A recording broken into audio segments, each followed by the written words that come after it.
Welcome to our new blog গুচ্ছ রান্নাঘর। আজকে আমরা গরুর ঝাল মাংস রান্না করে দেখাবো। গরুর ঝাল মাংস রান্না করতে যেসব উপকরণ লাগবে চলুন দেখে আসি।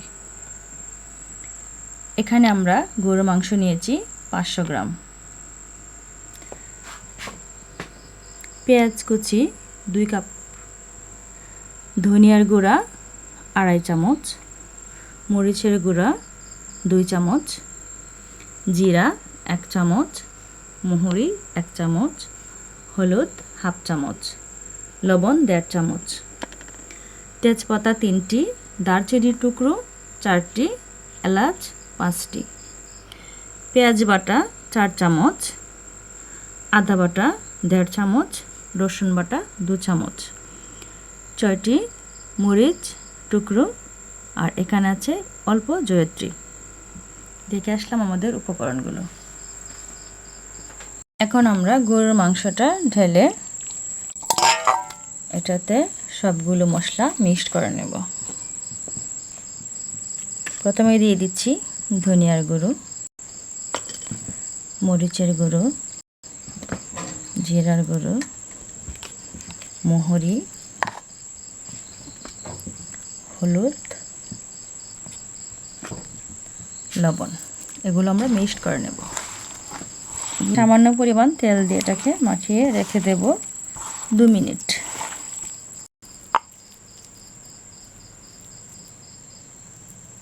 পাত্রটি গরম হয়ে এসেছে, এখন আমি পরিমাণ মতো তেল দিয়ে নিব।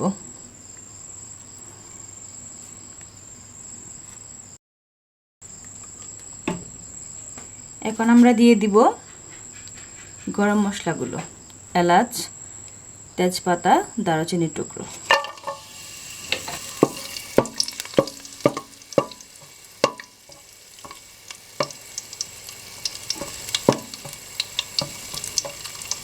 এখন আমরা দিয়ে দিব পেঁয়াজ কুচিগুলো।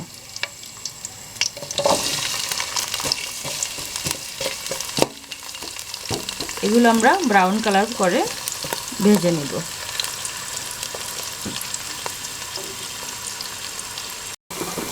পেঁয়াজটা ব্রাউন কালার হয়ে এসেছে, এখন আমরা দিয়ে দিব রসুন বাটা, পেঁয়াজ বাটা, আদা বাটা।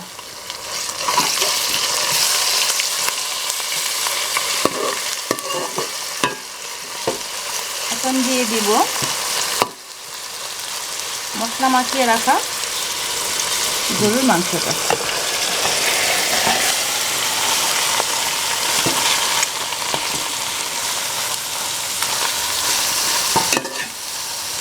কিছুক্ষণ এটাকে রান্না করব।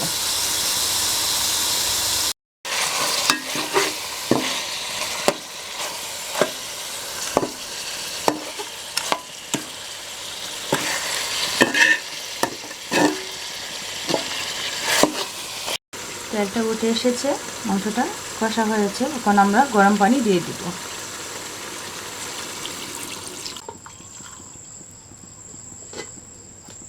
আমি এখানে 300 গ্রামের মতো গরম পানি দিয়ে দিলাম মাংসটা সেদ্ধ করার জন্য। এখন আমরা এটাকে আরও কিছুক্ষণ রান্না করব, যতক্ষণ সেদ্ধ না হয় ততক্ষণ। আমরা দেখে নেব মাংসটা সিদ্ধ হয়েছে কিনা।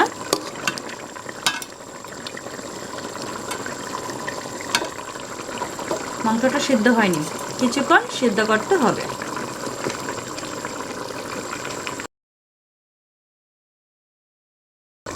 এখন আমরা দিয়ে দিব মরিচের টুকরোগুলো এবং জয়ত্রী বাটা।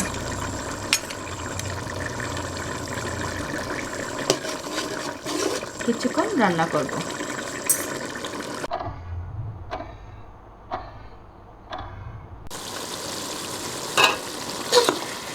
হয়ে এসেছে আমাদের গরুর ঝাল মাংস রান্না। এখন আমরা চুলো বন্ধ করে দেব এবং পরিবেশনের জন্য চলে যাব।